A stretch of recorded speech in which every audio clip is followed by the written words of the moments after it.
All right, so folks, thank you so much for joining us. Just a quick reminder, if you have questions for our panelists at any time, please feel free to put those in the chat.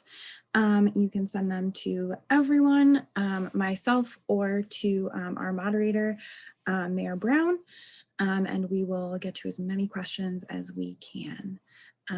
So I will hand this over to Christine to kick us off.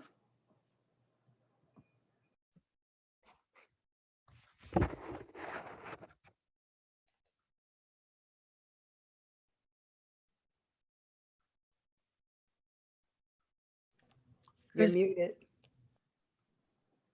Good afternoon, everyone, and thank you for joining us for this important conversation.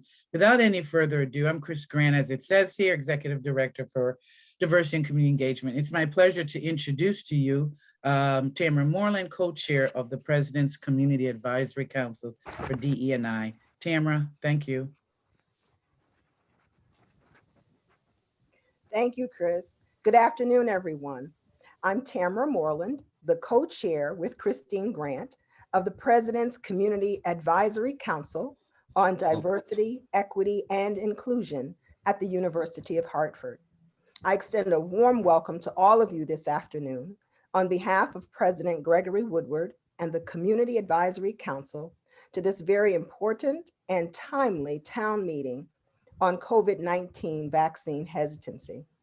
Our purpose in having this meeting today is to continue to educate and encourage our community, and specifically college-age students of color and their families, about the necessity and benefits of being vaccinated. The President's Community Advisory Council, established a few years ago, is comprised of engaged community leaders throughout Greater Hartford who are dedicated to advancing and strengthening the university's commitment to diversity, equity, and inclusion on campus and in the broader community. I would like to turn the program over to the mayor of the town of Bloomfield, Suzette DeBeetham Brown, also a member of the President's Advisory Council, who will be our moderator this afternoon. Mayor Brown. Thank you so very much, Tamara and Christine. I am so very honored, one, to represent the Advisory Council, and two, to represent the amazing town of Bloomfield here in this discussion on today. It gives me great pleasure to do some introductions, and I'm going to start with Macy Harris. Macy is a University of Hartford student in the class of 2022. Macy is double majoring in politics and government and criminal justice and minoring in African studies. Macy wants to share her experience because she's had COVID-19, and she believed that this experience will be helpful to her peers. We also have two experts with us, and we're so grateful for them. First being Dr. Reginald J. Eady. Dr. Eady is the co-chair of the Connecticut COVID-19 Vaccine Advisory Group, appointed by Governor Ned Lamont. Dr. Eady became Trinity Health of New England's president and chief executive officer in 2018. Trinity Health of New England includes St. Francis Hospital and Medical Center, and Mount Sinai Rehabilitation Hospital in Hartford, St. Mary's Hospital in Waterbury, and Johnson Memorial Hospital in Stafford Springs. Dr. Eady is a native of Detroit, Michigan, a graduate of Wayne State University School of Medicine, and he completed his emergency medicine residency at WSU Detroit Receiving Hospital. We also have with us Dr. Gary Rule. Dr. Rule is an internal medicine physician and public health practitioner. As former director of Health and Human Services in Hartford, he was responsible for the management and operations of the public health department, a role that included implementing federal and state public health policies and programs, developing plans, policies, and programs to address the city's public health and human services needs. He is also an author and a mental health advocate. He has a broad perspective in healthcare gained by personal, professional, and volunteer medical missions in the Caribbean and Africa. He has appeared on local and international television speaking on several healthcare topics, including mental health parity, medical tourism, healthcare trade and investments, and innovations in healthcare. We are so blessed to have this panel with us on today. And I'd like to start with a personal experience. So at this time, I'm going to turn over to Miss Macy Harris.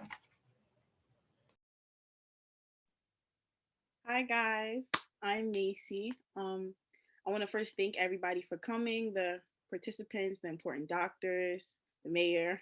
I want to start off by sharing my story with COVID and informing everybody on prevention first, because I feel like there's not enough that we can do as students to prevent ourselves from getting sick. I know as a younger person myself, I didn't take COVID as seriously as I should have.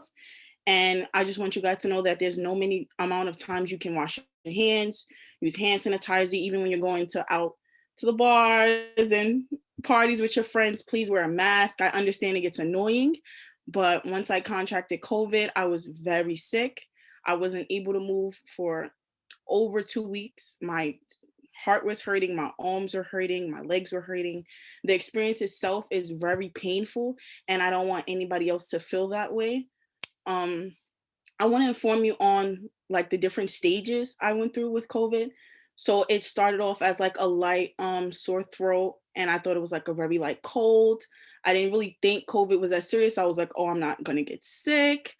But after I went to the doctor, I realized that I had to quarantine myself. And during the quarantine, I developed more heart problems. So it became very difficult for me to breathe. And then I had to use oxygen sometimes because my breathing would just get too bad to breathe on my own. Um, After I was able to breathe, I started having really painful body aches. So in the mornings when I would wake up, sometimes I wouldn't be able to move. I couldn't get myself to the bathroom because my legs were like swollen and they were hurting. Um, and then it was very difficult because, you know, around the time when you're sick, you need like tea, you need soup, and it's so important that you don't go around other people. So my family wasn't really able to help me as much as they could. So my grandma was very scared to get sick. So it was just very difficult and you're on your own. So if you can do anything to prevent feeling that way, I advise you to do so. Um, as a peer, as to my peers, I just want to say, don't don't take COVID too lightly.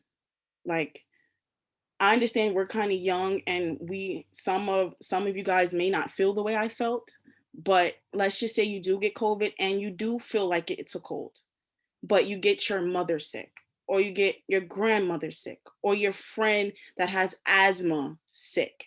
They're going to suffer very badly. And you don't want to bring that type of pain onto others just by being very careless. So please be as cautious as possible and be as aware and informed as possible, because we have beautiful doctors here today that are going to explain to you not just COVID, but how to prevent it, and also how to get in tune with the vaccine and how that will affect you guys. So, yeah. So thank you, Macy. Now, I had talked about this before. Has anything about your opinion of the vaccine changed since you've had COVID? I really wasn't thinking about getting the vaccine before I got sick. Even after I got sick and all the effects that I was facing, like to this day, I have body aches just going to work. I suffer, like my breathing is really bad now. So I'm more interested in getting the vaccine. Like I'm more accepting to getting it. However, I feel like as my age group and most of probably my peers on campus, we're not receiving the right amount of information on the vaccine to know how to get it, where to get it, or how important it is to our bodies. Also, I feel like we should be more informed on the after effects, because everything has side effects. We need to know how it affects us and how it might affect our parents and our grandparents. So Macy, thank you so very much for sharing your personal experience. And I do hope and pray that your road to recovery or your continued recovery will get you back to a better place. But I can tell you this, today, you're in the right place because you're going to get some good information. Dr. Edie, here's a student that, one, didn't take it too seriously at the beginning. Two, have now had some experience with COVID, but she's still a little iffy about getting the vaccine. And what she's saying is that her and her peers don't have enough information to make the best decisions for themselves. So Dr. Edie and Dr. Rule, I'm going to ask you to please take us to school. Give us some information so that we can be encouraged about this vaccine. Dr. Edie.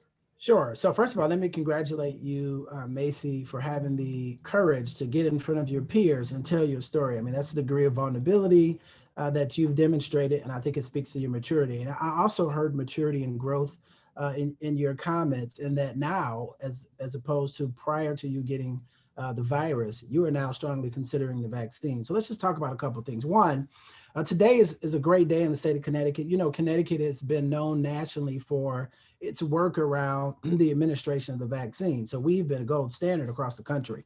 And today marks the day where 16-year-olds and above can get vaccinated. And I'm not sure how old you are, Macy. I'm sure you talked about a bar, so you better be 21 at least. But here's your opportunity, Macy. So let's talk about why. So first of all, you hit on some amazing points, and to not have been exposed to adequate information, I got to tell you, I can't tell at all. I think the one point I want to lift up in your comments to your peers is that you're absolutely right. The risk is not so much about how your peers are going to do. Now, you had a bad experience with COVID. Many of your peers, when they get COVID, they may not be as sick as you were. So we thank God that you're here with us today. But as you indicated, who you were putting at risk is your mother and your father and your aunts and your uncles and your professors and things of that nature. Because remember, early on in Connecticut, 95% of the deaths were amongst people 55 and older. And you'll be there very, very soon, you and your peers, whether you believe it or not.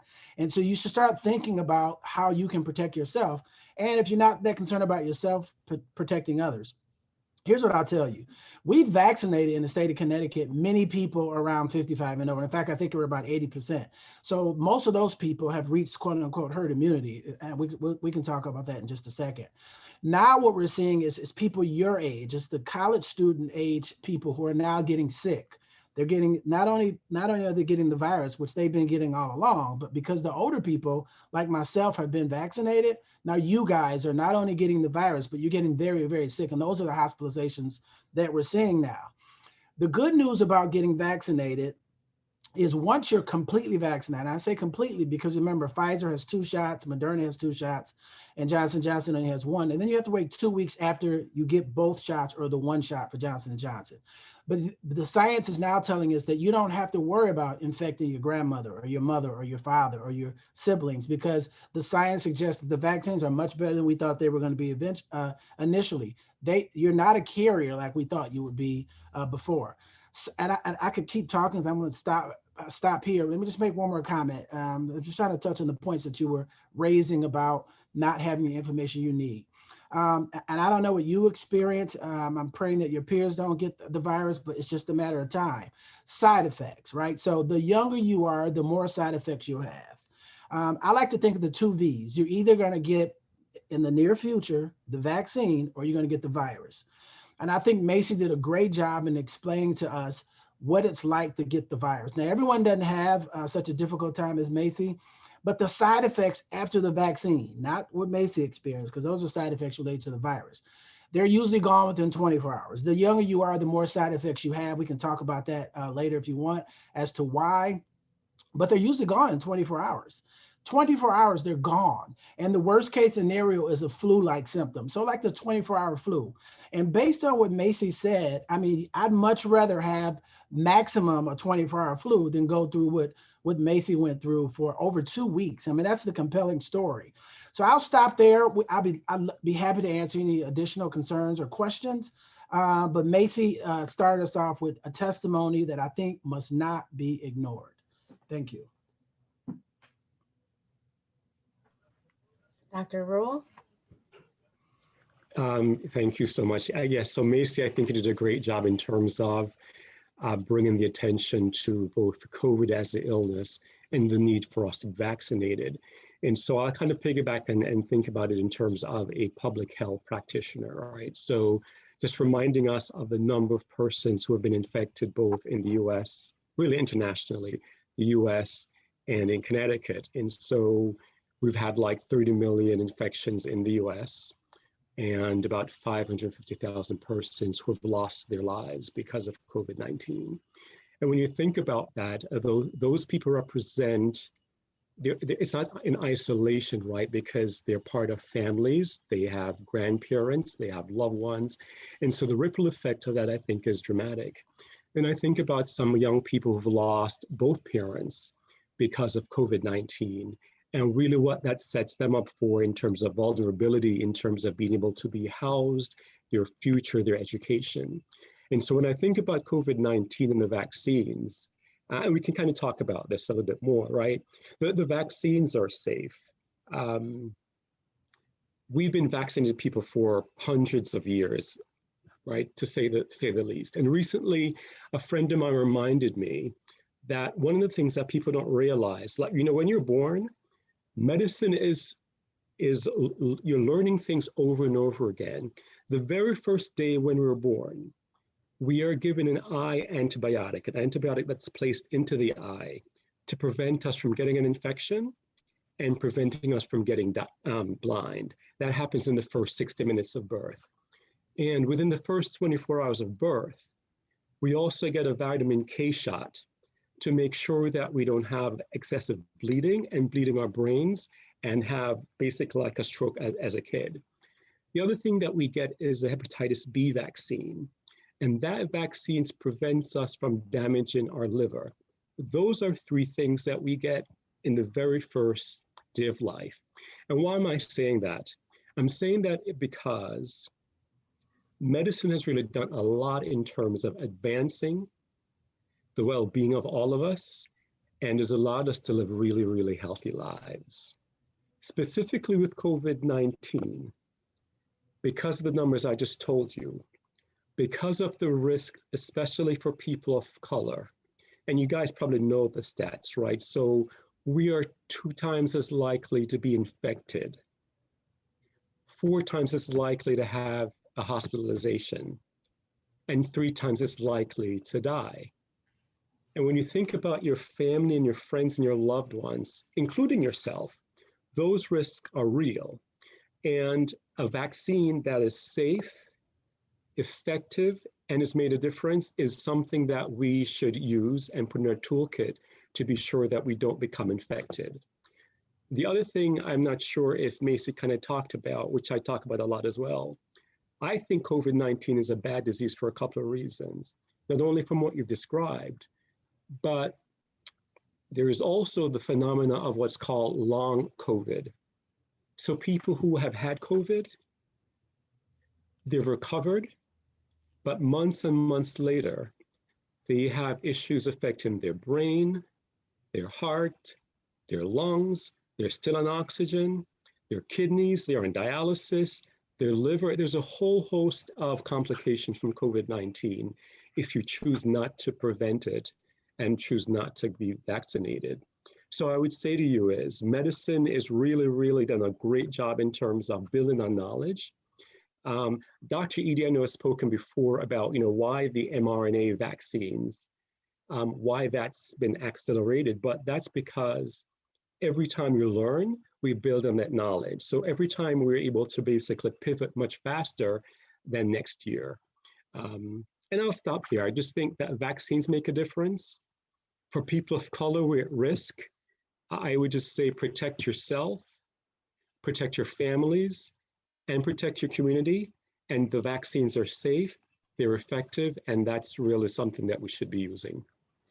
Thank you so much. So this has set a really good platform for me. I'm going to hit the ball back to Dr. Edie. One of the things that Dr.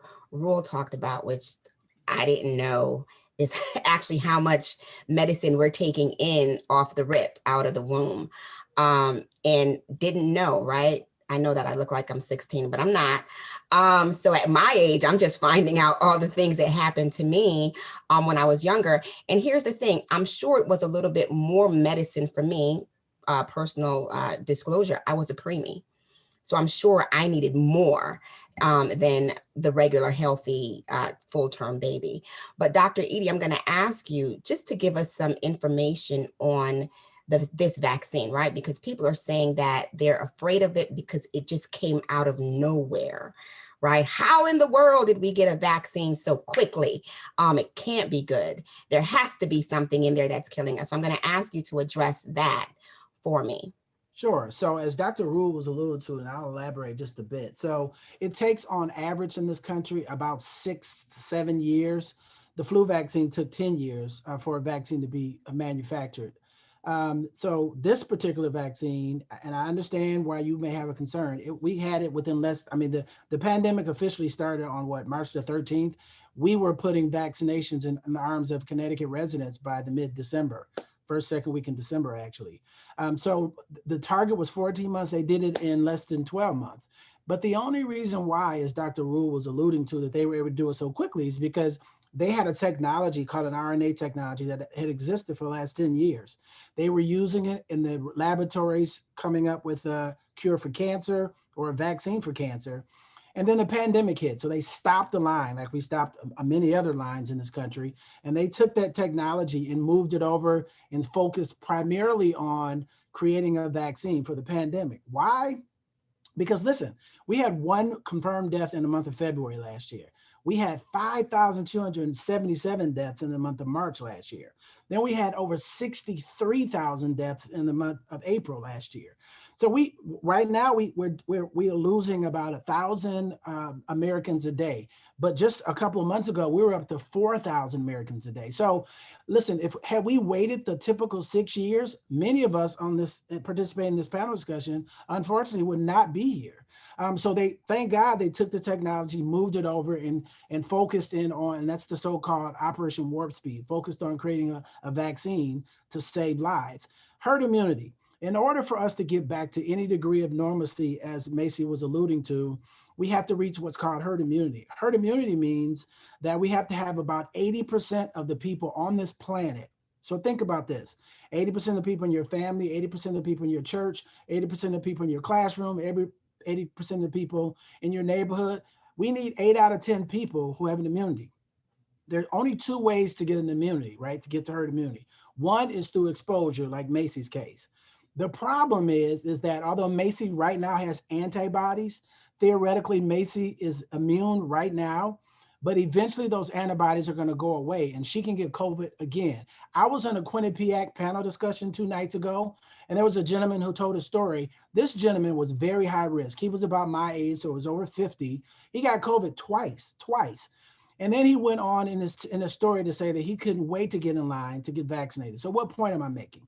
Well, we can reach herd immunity one way, and that's by everyone getting exposed. But listen, thousands of people, our friends and our family, will die if we took that route. And it will probably take 6 or 7 years before we reach herd immunity. The only other way to reach herd immunity is through vaccination. So Macy has to get vaccinated, even though she currently has antibodies, because as we speak, the antibodies in her blood are probably decreasing in number, predisposing her to a disease that you heard her say she no longer wants to ever get exposed to or wants any of us to get exposed to. This messenger RNA technology is based on the protrusion from the spike, called the spike protein from the virus. So you've all seen a picture of the virus. It's illustrated as a circle with arm-like substances coming from it called a spike protein. And so let me just quickly tell you how this RNA technology works so you know. So those arm-like structures, I mean, it literally under a microscope looks like an arm and then a hand. It's sort of like the hand is shaped like a Y. When you inhale the virus, because remember it's airborne, and it attaches to one of the cells in your nose and your mouth, because that's how most of us get infected, those arm-like structures grab on with the hand part of the arm to your human cells. They punch holes in it, and they deposit something called RNA into, this is how the virus works, into your human cell. And RNA, the biology majors and chemistry majors, you already know this, the DNA and RNA. DNA is sort of the instruction manual inside of all your cells in the nucleus of your cells. You get half from mom, half from dad. And then there's RNA. The RNA goes and reads the DNA, and then it makes whatever the DNA, your mother's and your father's genes, which is now your genes, tells it to make. So the RNA assembles something. So viruses have RNA. So when the coronavirus grabs onto your cell, punches a hole, and deposits its RNA, what happens is your cell is now hijacked by the coronavirus, and you start producing more coronaviruses in your bloodstream. So you go from 1 to 2, 2 to 4, 4 to 8, 8 to 16. Now you get sick, like unfortunately Macy did. If it impacts the nerves around your nose, then you lose your smell. Your mouth, you lose your taste. In your lung, like Macy described, you get shortness of breath. And that's when people have to be put on a ventilator or so-called life support. And that's when people, thank God we still have Macy, don't do well. And we're talking thousands of people every single day just in this country alone. Now, one more thing I'll say. So they took that RNA technology and here's what they did. They said, okay, if the entire coronavirus strand produces an entire coronavirus, let's just go with this new technology. Let's figure out what part of the RNA only produces the spike protein. And they cut it out, Macy, and took it to the lab. So then they duplicated just the strand of the RNA, just that one piece, not the entire, because if they gave you the entire, then you get the entire coronavirus. This is why you cannot get coronavirus from the vaccine. So then they inject into your muscle, which goes into your cell, a piece of the coronavirus RNA that only is responsible for the spike protein. So your cells start producing what? Spike proteins. So now you've got spike proteins floating in your body. Your brain sees them as foreign bodies, so they make antibodies to these foreign bodies. So now you have antibodies to the spike protein. When you're fully, remember, you've had both shots or that one shot for Johnson & Johnson, you waited 14 days. When you're fully vaccinated, now if you inhale the coronavirus, when the protrusions, the spike proteins try to go and attach to your cell, the antibody says, stop. You are not going to attach to my human cell. And that's how it causes immunity. The difference between the antibodies that Macy has, and I'll stop here, the difference between the antibodies that Macy has and the antibodies you get from the vaccines is we know the ones that Macy has because of her passive natural exposure, they're going to disappear one day. Right now, we don't know how long the vaccine antibody produce, the vaccine produced antibodies will last, but we do know that we've been injecting people in the clinical trials way back at the beginning of the pandemic. Once that vaccine was in the clinical trials and it was produced, and these people still have antibodies. So if it lasts for 2 years, then you have to get another vaccine every 2 years. If it lasts for 10 years, then you have to get every 10 years. Measles, mumps, and rubella lasts a lifetime. That's why you only had to get those 2 shots 28 days apart when you probably don't remember when you were younger. And the flu vaccine only lasts for a few months. That's why the flu vaccine is an annual vaccine. So bottom line is that's how it works. It's all based on the spike protein. They're high quality, very efficient. They're very safe. And again, Macy, although you have had the exposure to the coronavirus and now have antibodies in your blood, you still have to get in line and get vaccinated as quickly as possible to ensure that you don't get it yet a second time. So I'm just going to interject for right here. There's a question out or a statement. The potential for antibody-dependent enhancement can be dangerous, especially since you've had the natural infection. What does that mean? Yeah, so that you don't have to worry about dependence in this. Remember, the antibodies don't last forever, right? And by evidence of people, I know people that have gotten it 3 times. So that's not a concern. And because it's no different from any other, and this is kind of what Dr. Rule was alluding to, we've been getting vaccinations our entire life. 1, 2, remember to counter that statement, with all due respect, to counter that statement, when you're breastfed by your mother, one of the reasons why God created breastfeeding is for your immune system, right? You're a newborn. Your immunity develops when you're exposed to viruses, bacteria, colds. That's how you build a strong immune system, right? When you're breastfed by your mother, her antibodies go through her breast into you, and now you have her antibodies. So if that statement that someone just put into the chat was true, it would apply to being breastfed. But it doesn't, because there's not a problem. We encourage breastfeeding because kids are healthier and are smarter when they're breastfed. The science shows when they're breastfed by their mother. But you have somebody else's antibodies, your mother's, in your body, which is foreign, because remember, her antibodies come from half of her and her father, and then what she's exposed to. The baby does just fine, but they disappear once the baby is weaned off of the breast. Now the baby has to develop his or her own antibodies, and the vaccination is just one way to do something similar to what breastfeeding does for a baby.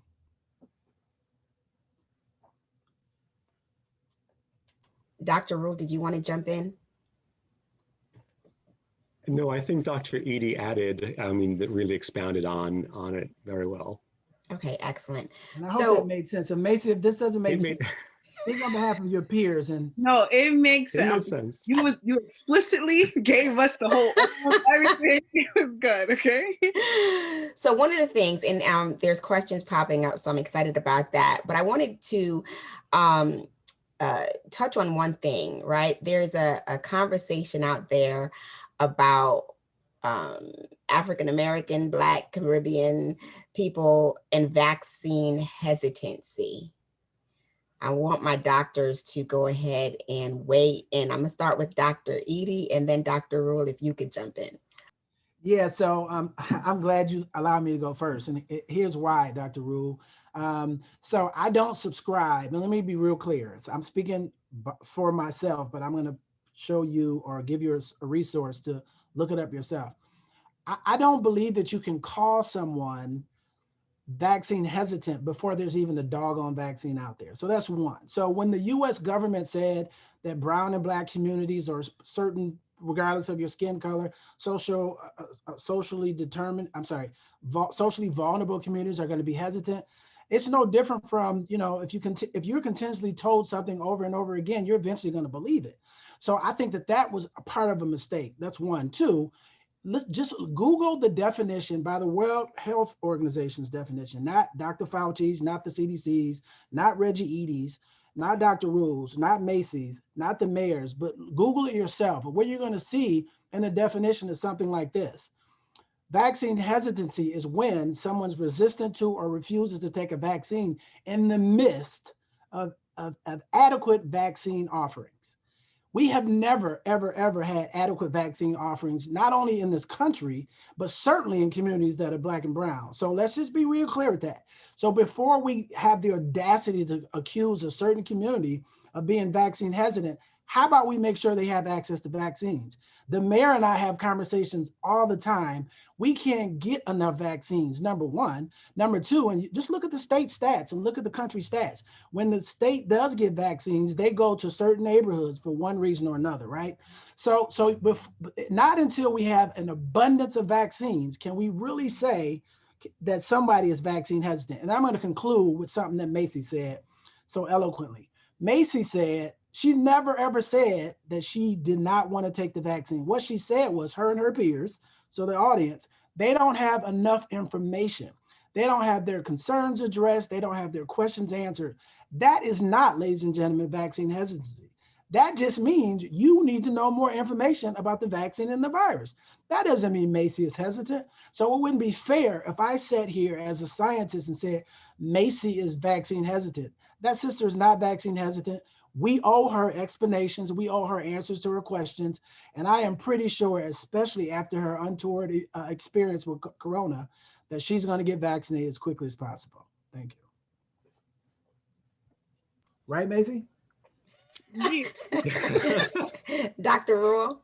Yeah, so I would just jump in and concur with what you just said, right? So people look at the rates of persons who are brown, of color, who are being vaccinated. But the truth is, if you have not provided the vaccines, if you have not gone into their communities to give the vaccines, if you have not informed them about the benefits and the risks, then why are you saying people are hesitant? And even now, when you look at some of the rates, why the rates of persons of color are lower, it's really about access.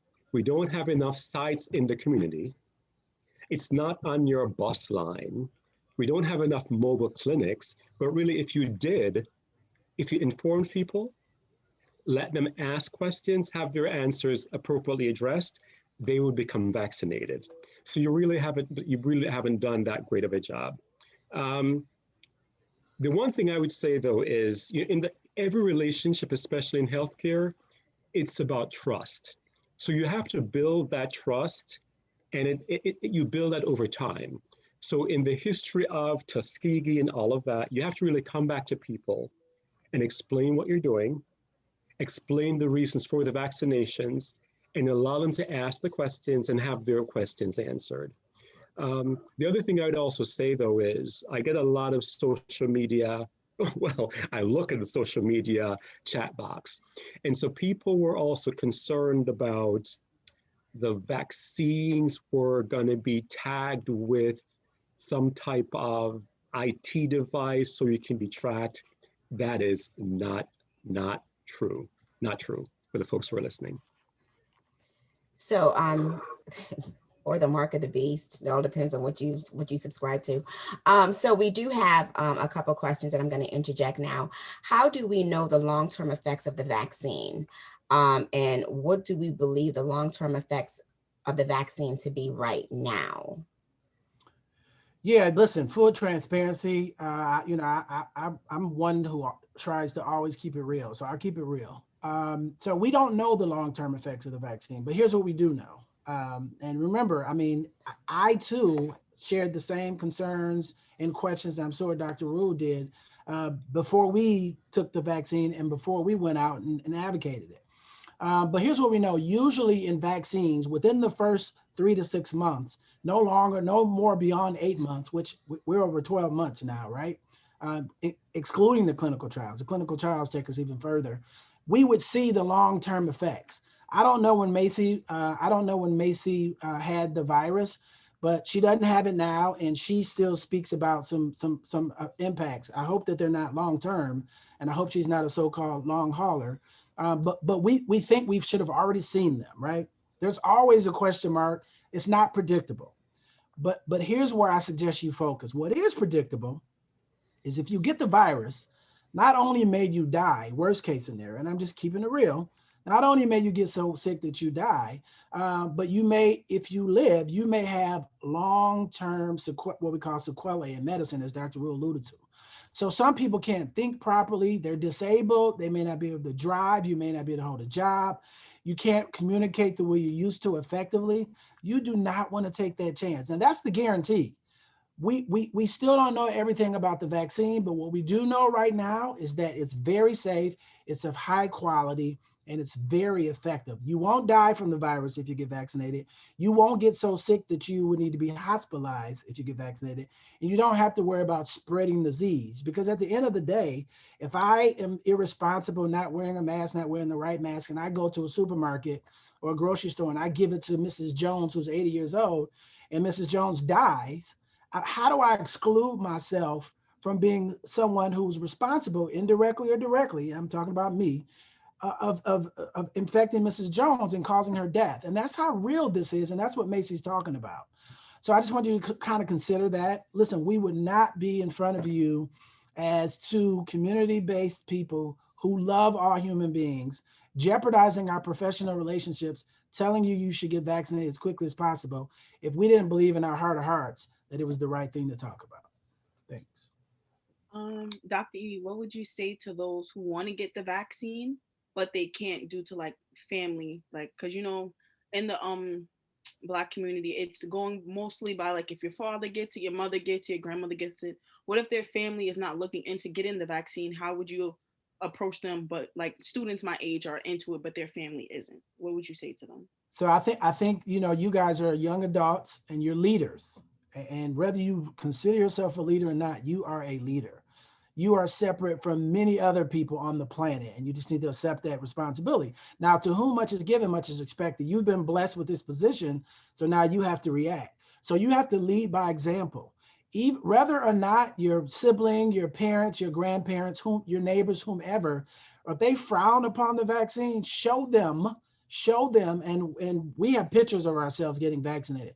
Show them what leadership looks like. Go and get vaccinated and educate yourself more and more, like through conversations like this, and then take the responsibility. Look, you're not trying to convert people to a certain religion. You're just trying to get people to understand in the midst of a pandemic, this is not the time to be scratching our head, creating or perpetuating these false narratives about people are dying every single day. I work in a hospital. I'm sitting in a hospital right now. I can take you to a COVID unit and you would never be the same if you saw how people are suffering. So what I'm saying to you is that look in the mirror and first take care of yourself. When you're on an airplane, they say, if we lose air pressure on this plane, put your mask on before putting someone else's mask on. Because as a parent, especially as a mother, you want to take care of everybody else instead of yourself. This is not the time, because this is an emergency, for you to worry about everybody else today. First, take care of yourself, demonstrate that leadership, and then go out and let's continue these conversations to take care of others. Put your own mask on first. One of the questions, I'm going to ask two questions in one. What is the difference between Pfizer/Moderna and J&J aside from 2 shots versus 1? Does J&J use RNA as well or a different approach? If a different approach, can you explain this? Also, people believe that there is a hierarchy, one vaccine is more superior than the other. So if you all can decipher all of that, that would be great. Doctor, you want to take that, or you want me to jump in? You can jump in and I'll add in terms of the hierarchy. Perfect. All right. So let's open up 3 files in your brain, right? One is Pfizer, that came out first. One is Moderna, that came out second. One is third, and that's Johnson & Johnson. AstraZeneca, it's on its way, but let's just keep the conversation on those 3. So I like to group Pfizer and Moderna in the same bucket, and here's why. One, they're both nothing but the mRNA. And when I say nothing but, you understand in just a second. So they're injecting that one piece of the coronavirus mRNA that's responsible for the spike protein. All you're producing in your blood is spike proteins, and you produce antibodies to spike protein, and you don't have to worry about the virus anymore. They both have efficacies that are 94 and 95%, so they're essentially the same. So those are essentially the same. And remember, they came out like a week, 2 weeks apart, because they just used that technology, took it to a lab, and they both sort of copied each other, or not copied each other, but they both leveraged this mRNA technology. The only other difference is that Pfizer, which is why they, I'm sure, went to market the fastest, because they knew that you had to store it at a much lower temperature that doctor's office didn't have, because most vaccines can just sit in a household or physician's office refrigerator. And Pfizer is 2 injections, 21 days apart. Now, Moderna, which is very similar, uses the same type of RNA, it requires a higher temperature, so just a regular household temperature freezer versus a very low temperature freezer. And it's 2 shots, 28 days apart. The reason why it's 28 days apart versus the 21 is because they use different solutions. The reason why they decided to use different solutions is because one wanted to have it not require that you have this new low temperature freezer. Other than that, they're the same exact vaccine, in my opinion. And I'm exaggerating or hyperbolizing just a bit to make this simple. Now, let's look at Johnson & Johnson. A little different, and so is AstraZeneca, so I'll talk about both of them for just a second. Instead of injecting just the one piece of RNA, they did what we've been doing traditionally in medicine, and that is, let's find something that sort of we put the RNA inside of and let that carry it into the muscle. So what are they using? They're using a virus. They take the adenovirus, which is a fancy name for the virus that causes the cold. They take the adenovirus, they deactivate it so you won't get the cold from it. And then they combine that with the small piece of messenger RNA, and they inject the 2 of them into you. It makes it much more stable as a compound, and now you can just put it in the refrigerator. So listen, none of that should scare you, because number one, the RNA technology is not new. I know people are sitting here, I saw something pop up just a second ago, you're still questioning how it came about so quickly. It's over 10 years old. They just brought it into a space called the pandemic that they'd never been using it in. So all the vaccines are going to use this RNA technology. So that answers one of the questions that you read. The only difference between AstraZeneca, Johnson & Johnson versus Pfizer and Moderna is that the AstraZeneca and Johnson & Johnson use a virus that they deactivate, combine it with the messenger RNA, and they inject that into you. And that's why it took them longer to come out with their vaccines, because they added that extra step to it versus Pfizer and Moderna. They just inject directly the messenger RNA. At the end of the day, which one is superior? Whatever one is in front of you is the most superior. I know you're looking at the efficacy number. So Pfizer says the efficacy is, meaning how effective it is. It says it's 95, Moderna says it's 94%, Johnson & Johnson says it's up to 85%. But here's the difference, and I'll stop here, Mayor. The difference is the reason why that 85% looks less attractive than that 95% for Pfizer and Moderna is because when Pfizer and Moderna came out, before they came out, their clinical trials, there were no variants out. There were no mutations out. You hear about the UK variant, you hear about the South Africa variant, and there are other variants in this country as we speak, which is pretty scary. So they didn't have to test it up against a variant, which is a tougher fight for the antibody to stop it from grabbing onto your cells. Johnson & Johnson, since they came later, they said, well, let's just put it up against the variants and see how good we are. So it appears as if it's lowering the efficacy, how effective it is, and that's so because the score is lower. But if you put Johnson & Johnson and Moderna up against those variants, I would argue they're all going to come out about the same. So the only advantage is from the Johnson & Johnson and the others, if I had to create an advantage, it's just one shot versus two. But that's okay. Whatever's in front of you, you need to take it. And don't wait, because I know what you guys are thinking, right? I have kids. I know what you're thinking. You're thinking the only vaccine that's available for 16 and 17-year-olds is the Pfizer, which is true. The rest of them, you have to be greater than 18. I know many of you are greater than 18, but don't wait for the other ones to come down to 16 if you're 16. Get whatever is in front of you and get whatever is in front of you as quickly as possible so that you don't have to worry about infecting yourself or others. You don't have to worry about hospitalization. You don't have to worry about death from the coronavirus. Thanks. I apologize, Dr. Ru. I'm talking so much. No, that's fine. You did a great job. The only thing I guess I would add, and I think you said it, is that even though the efficacy for the J&J is said to be 80%, in terms of hospitalizations and death, it's similar to Pfizer and Moderna. So, and reportedly 100% against those things. So that's what you don't want. You don't want to be hospitalized, and you certainly don't want to die from COVID-19. So you're right. Whichever vaccine that's in front of you, that's the one I would take. Thank you so very much. So someone is saying another concern that they have is that these vaccines are so new that there is no way to know if it may affect fertility and pregnancy. It seems too soon to have this type of data, and I worry about detrimental effects as we vaccinate the childbearing population. Up to you, Dr. Ru. Yeah, I think that based on what we know now, we have not had any reports of adverse events from vaccinating women who are pregnant or persons who become pregnant later on after they've been vaccinated. The first vaccinations were the EUA were in December, right? So we have at least, let's say, 6 months of data, but there's nothing in the information that we have that suggests that there's an adverse effect from either taking the vaccine when you're pregnant or subsequently.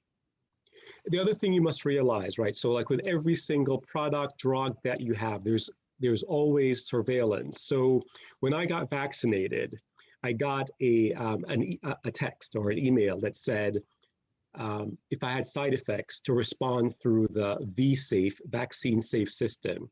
And that would be the same for young women, whether you're pregnant or not, to report the side effects, because you would continually monitor for any things that were not anticipated over the last year. So there's always ongoing data collection that's there, but so far there's nothing that suggests it's unsafe.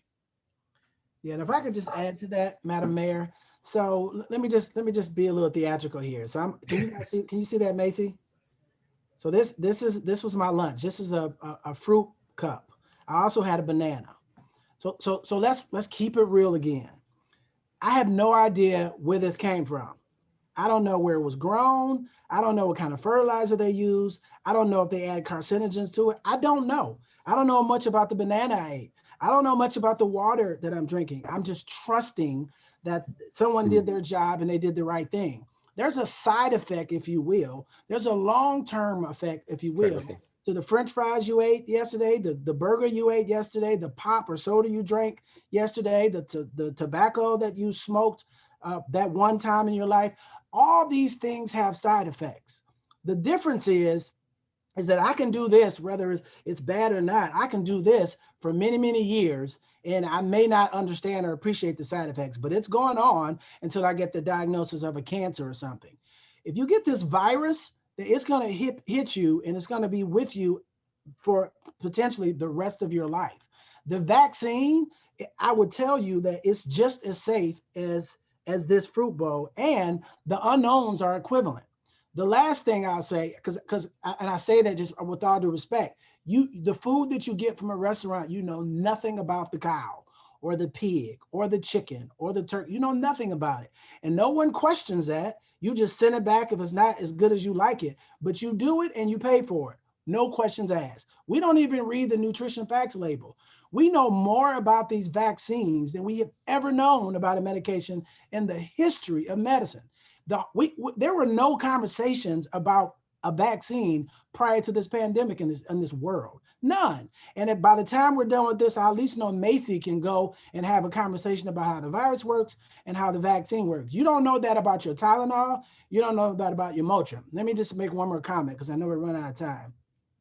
And I've gotten permission to say this. There is a very, very, very bright physician at St. Francis Hospital by the name of Jessica Abrantes. Let me tell you, Jessica Abrantes is one of the most intelligent in the country around infectious disease. She is a genius. Jessica Abrantes found out that she was pregnant at the beginning of the pandemic. And everybody's watching. Jessica Abrantes stood in line and not got one, but she got both of her Pfizer injections. She consulted with an OBGYN. She's an expert in this field, and she gets her ultrasounds when scheduled, and she watches the maturation of her baby. And the baby, according to Jessica Abrantes, is doing just fine. When I just saw her the other day, and she looked amazing. So I think that if someone, say it was my daughter who was concerned about it, I would hook them up with Jessica Abrantes if they wanted to, but I would tell her story. If Jessica Abrantes trusts the science and she trusts the vaccines, I have absolutely no reason not to trust it as well. That's a real life story. That is not a hypothetical like I just gave you with the banana and the fruit bowl. Thanks. We appreciate the banana and the fruit bowl very much, by the way. Dr. Rule, anything you want to add? No, I think you said it really well, and I think that using the banana and the fruit bowl was very good. I guess I would add that I'm glad, and I know it's not the end, but I think that forums like this that educate and inform the public are really needed. I mean, and at some point, it's not only about the vaccines, it's really about every other healthcare topic that affects us, that we should be having information sessions like this so that people get to be more informed and they can ask questions about their health, et cetera. So I think this is fantastic. So I'm going to say we have a Kenna Grant, Dr. Edie and Dr. Rule. I deeply appreciate this conversation. Amazing. Information will be shared widely. So we are definitely, Chris and Tamara, you've just hit your mark, right? That's what you wanted to do today.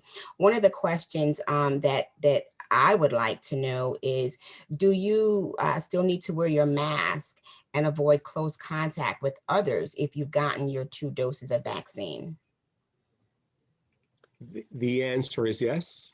And so I think if you look at number one, remember you're also protecting other people. I don't think we have information that once you've been vaccinated that you potentially wouldn't be a carrier and infect other people.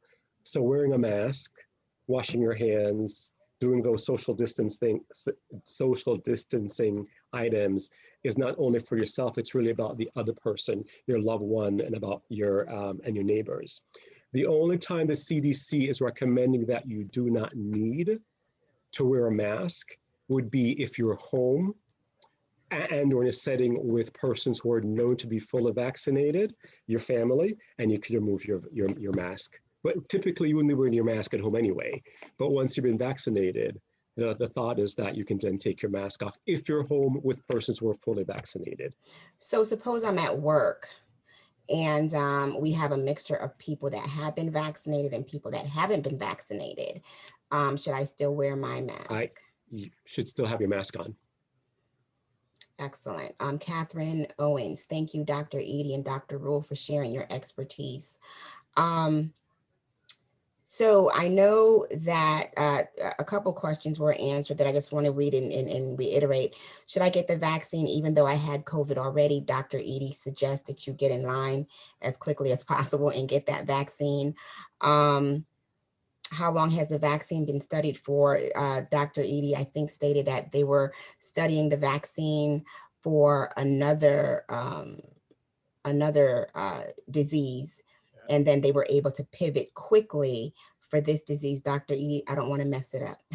So go ahead and reiterate. So, you know, when it comes to, so here's the bottom line. Before a vaccine is presented to the Federal Drug Administration for approval, and there are two types of approval. There's the regular approval process, and then there's the emergency, in the midst of emergency, like the pandemic, emergency use authorization. They went for the emergency use authorization because we got thousands of people dying every day. The clinical trials are not based on, which should make sense. They're not based on how long you study them. They're based on the number of people who they use in the clinical trial. So there's phases 1, 2, and 3, right? The phase 1 is up to 100 people. Phase 2 is hundreds of people. Phase 3 is thousands of people.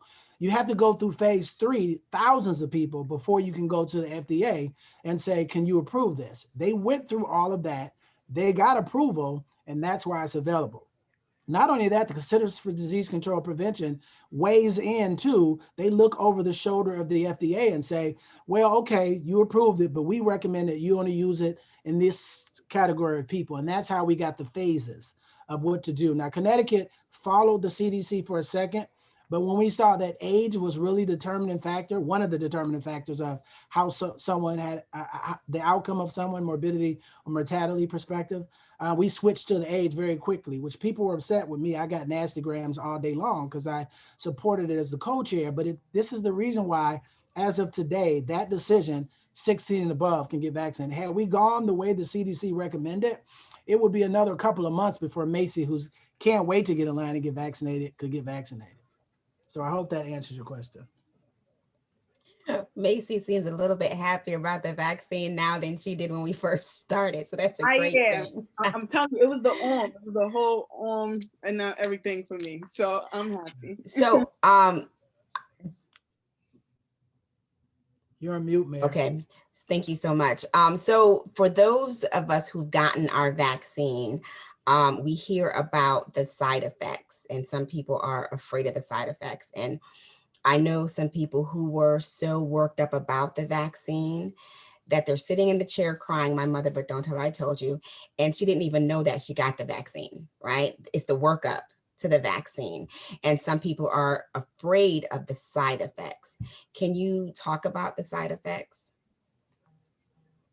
I'll be happy to. Dr. Rule, you want me to jump in? Well, I can tell you personally what's been said. So I was vaccinated in late February. And the first shot just felt like, of course, I was vaccinated. And then 3 weeks later, when I went back, I got the second shot.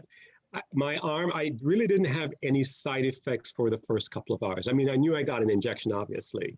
And then in the next 24 hours, I was somewhat achy, but I decided not to take anything. I didn't take any Motrin, any Tylenol, anything. And really in the day, I felt completely fine. With the reports, it is said that with the second shot with Moderna, about 15% of persons might have a side effect. But really what it boils down to is achiness.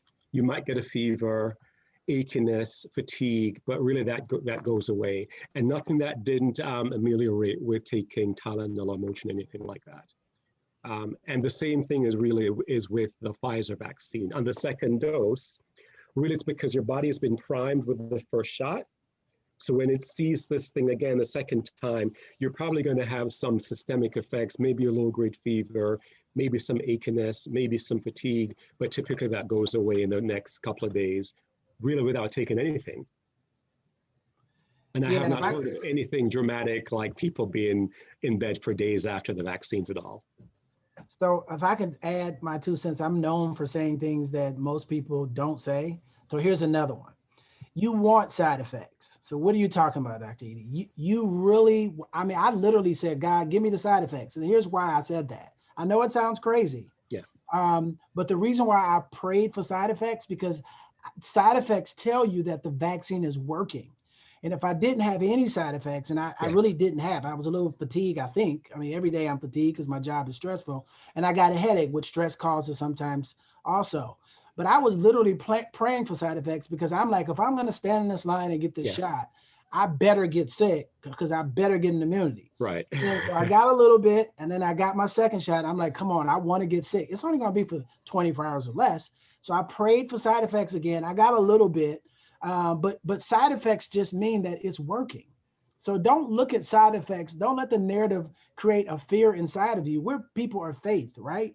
We don't base our existence on fear. We are in control of all of this. So God knows what he's doing. If God created side effects, then let's have the side effects. Let's just go with it. But you want side effects, I think, to some degree. You should consider that if you think like I do, because it's proof that the vaccine is working. It's not a bad sign. It's a good sign. I wouldn't even call it side effects. I would call it proof. I like it. So I had the first vaccine and I had proof. I had proof that I had it. It was just a pain at the injection site, and I couldn't raise my hand all the way. But I took some Tylenol, and the next day it was a little bit better, and then a couple of days afterwards, okay, I'm good, right? So I'm looking for the proof on my second vaccine. I'm a Netflix and chill. I'm gonna probably milk it for a couple of days and just stay in the bed, but that's just me, So yes, a thing, I know that I think was said in the conversation that we're not quite sure if there will be need for a booster, but I'm sure as we go along and the trials continue and more people get vaccinated, we'll realize at some point in time if a booster is needed, just like if we need, the flu vaccine every year. So that was talked about. So here we are. I believe that we've gotten some really good information. I believe that this was a very robust conversation. What I'd like now from each of you, if there was a message that you could give, Macy, to your peers, and even to your parents that you're saying, you might want to, but they might be a little bit leery. What would that message be? And I'm going to ask each of you that question, Dr. Edie and Dr. Rule. What's the message that you would want to leave today with college-age students about the importance of this vaccine? Because I do believe it's really important to get all the information necessary for you to make an informed decision for you, your family, and your community. So what's the message that you would like to leave today? I'm going to start with Macy. I'm going to go to Dr. Rule. I'm going to go to Dr. Edie. Your peers, your parents, college-age students, our audience for today. What's the message? All vaccines are important. All vaccines are needed. When you catch a cold or you get the flu shot. When you have anything going on in your body, you go to the doctor, they draw blood, they give you a shot. So it's the same thing. And as Dr. Gary and Dr. Edie explained thoroughly, the side effects are not gonna kill you. They're not deadly side effects. They're stuff that you get when you eat a burger that upsets your stomach. Like you get aches, you get fatigue. It's regular things that are gonna go away eventually. And in the long run, the vaccine will help you. And another thing, think about it. There was the influenza and smallpox and all of these things killed people, dozens, millions of people. And there was vaccines for them and the vaccines work. There were people that had to take the vaccine for the first time, just like we have to take the vaccine for the first time. So I'll leave it with that. Brilliant.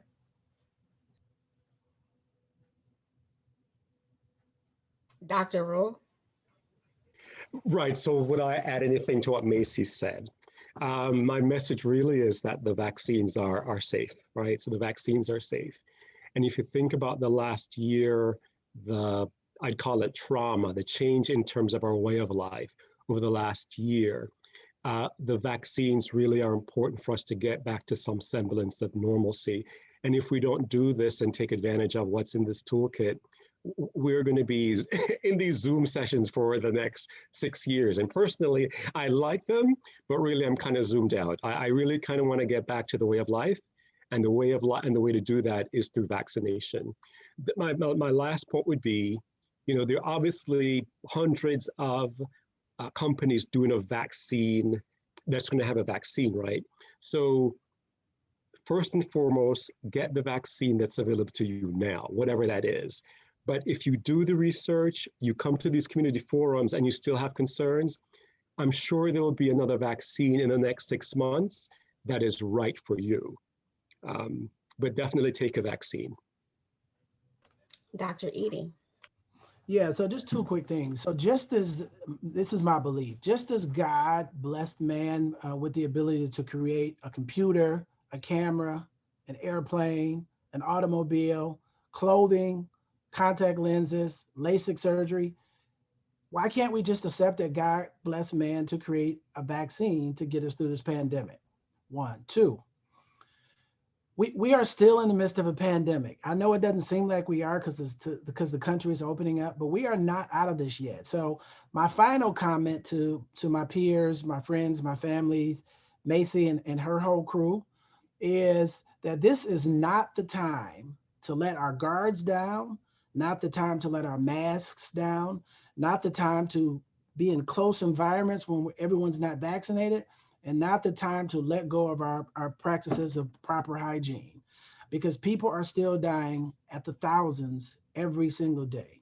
The least we can do, if you believe my number one, is have the respect for God that he's blessed us with a vaccine by demonstrating that you trust him, you trust it, get in line and get vaccinated so we can get past this pandemic and go back to whatever the new normal is going to be. Thank you. Man, I'm glad I still got one shot left to go, because if not, I'd have been running out to get in line to get that shot. One thing, how do we continue to share information with those who cannot attend an information session like this? Some folks don't have access to internet, or their work schedule prevent them from participating. So where can they get this information from folks who look like them? Me. Macy is an ambassador. Yes.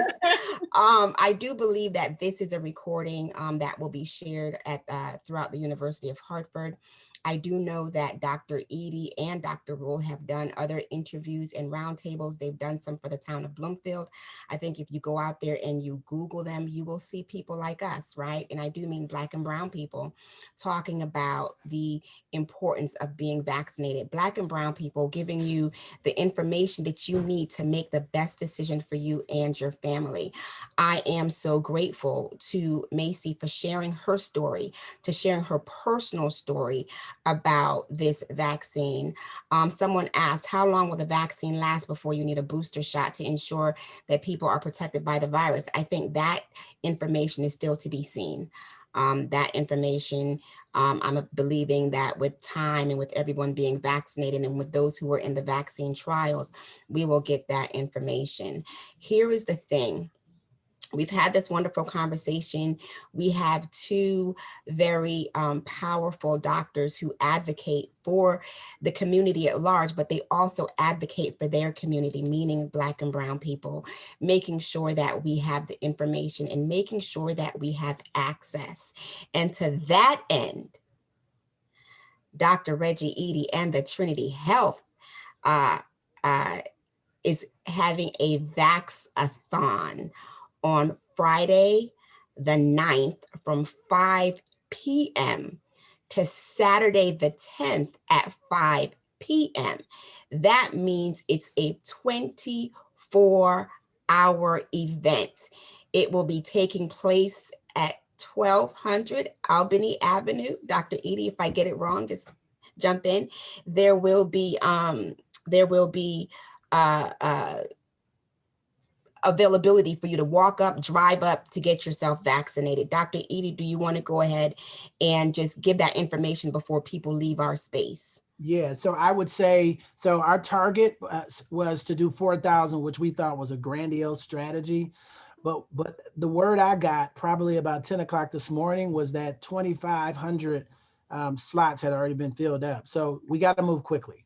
And the reason we are accepting walk-ups, but we can only guarantee people who have appointments. How do you make an appointment? You can either call 211, especially if you have one of those 5 diagnoses that we're focused on. I think they are organ transplant, sickle cell anemia, end-stage renal disease. You got to help me out, Dr. Rule. And there are two more. So especially if you have those. Otherwise, go to Trinity Health of NE. The NE stands for of New England. We just didn't want to make it that long. trinityhealthofne.org/VAX. trinityhealthofne.org/VAX. Do it as quickly as possible. I'm so proud that so many 16 to 44-year-olds have signed up. And we really need the highly vulnerable communities to make sure that they sign up as well. So that's it. God bless you all. Thank you, Macy. You are amazing. I'm sorry, I'll say it like the mayor says it. Amazing. I think that's how she says it. Dr. Rule, it's always a pleasure to be in the company of such an intelligent community leader. It's a blessing for me to even get to know you and to share space with you. And thank you, Mayor, as usual, taking care of the people. Same here. Thank you. Same Thank you here. so very much. So here's the thing. Trinity Health has partnered with the town of Bloomfield and has given us slots. So if you are a Bloomfield resident and you would like to get a vaccine, please contact me. We have slots. We can get your information, sign you up, and get that information to Trinity Health to make sure that you are definitely in the number. At this particular time, once again, thank you to our panelists. Thank you for your information. Thank you for the intentionality which you gave the information and for your personal stories. I'm going to turn back over to Tamara Moreland.